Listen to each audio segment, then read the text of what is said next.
Je lis du livre de Matthieu chapitre 26, verset 42, ce qui suit.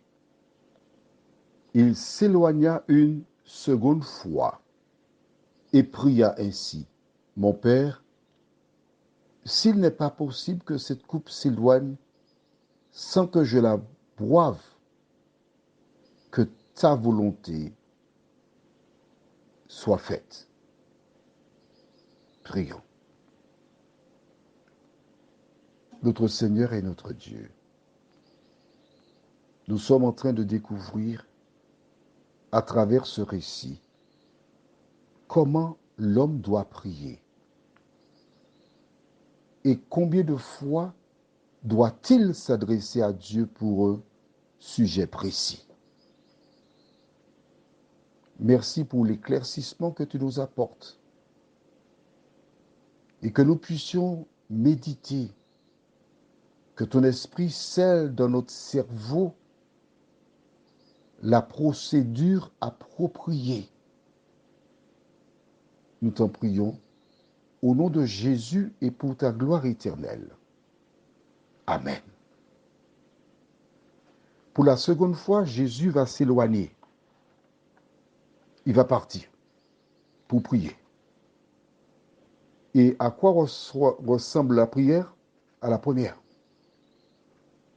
Nous sommes donc en droit de nous poser la question, mais pourquoi lui, Jésus, prie deux fois alors qu'il a déjà la réponse? Il sait, il prie en vain alors. Mais s'il a déjà la réponse, il sait déjà pourquoi prie-t-il deux fois. Je voudrais te rappeler que la Bible a été écrite pour notre instruction. Je voudrais aussi te rappeler que Dieu a trois réponses. Oui, non, attends. Souvent, nous aimons avoir le oui, mais c'est Dieu qui fait toutes choses. Jésus demande, mais Jésus sait aussi que c'est le moment. Il était entièrement homme. Alors, nous lirons dans le livre de 1 Roi chapitre 18. Sur le mont Carmel, il y avait la guerre entre les 450 prophètes de Baal, les 400 d'Astarté, et Élie, qui était le seul prophète, selon lui, fidèle à Dieu, alors que l'Éternel déclara qu'il y a 7000 prophètes qui n'ont pas fléchi les genoux devant Baal. Je lis à partir du verset 36. Les prophètes de Baal, ils ont échoué copieusement.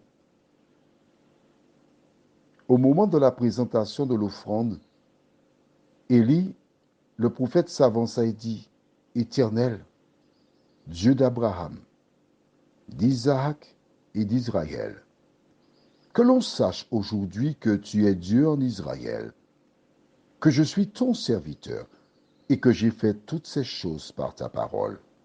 Réponds-moi, Éternel, réponds-moi, afin que ce peuple le reconnaisse, que c'est toi, Éternel, qui es Dieu, et que c'est toi qui ramènes leur cœur.